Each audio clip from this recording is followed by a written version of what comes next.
This is a bit rich. The same day PolitiFact declined to flunk Sens. With a press like this, what need is there for the Democratic Party to hire spokespersons?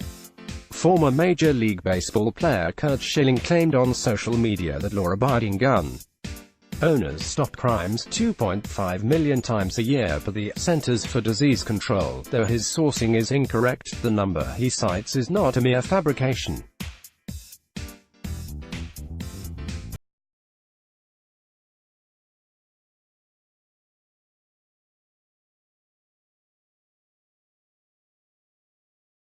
The 2.5 million figure comes from a 26-year-old survey conducted by Florida State University criminal justice professor Gary Kleck and his colleague Mark Gertz.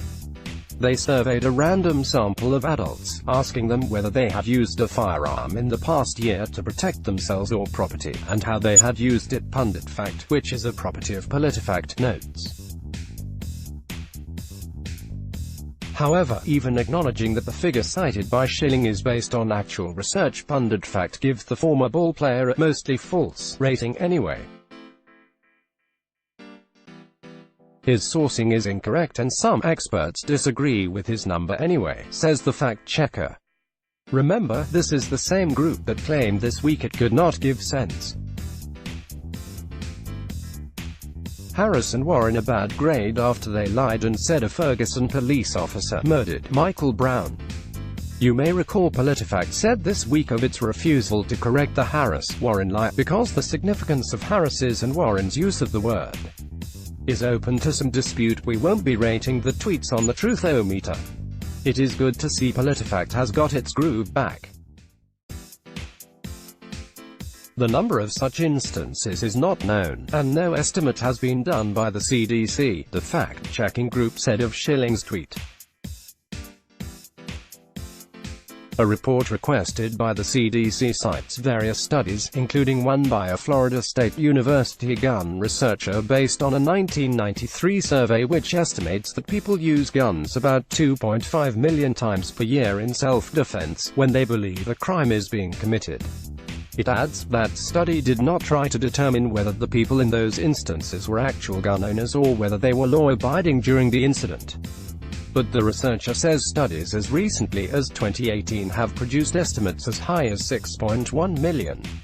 The group continues, explaining its mostly false rating by noting that other gun researchers simply disagree with the 2.5 million figure. Oh, okay then. Schilling's statement contains an element of truth but ignores critical facts that would give a different impression. We rated mostly false, PolitiFact notes. I suppose now is a good time to note that the CDC did, in fact, conduct its own surveys between 1996 and 1998 on defensive gun uses. When analyzed in conjunction with Kleck's 1993 study, those large-scale CDC surveys, which were limited to 4 to 7 states as opposed to all 50, indicate likely over 1 million defensive uses of guns a year nationally, Reason magazine reported. Does this mean PolitiFact gets a mostly false rating of its own for claiming no estimate has been done by the CDC? H.T. Stephen Gutowski. Let's blog ads. Why?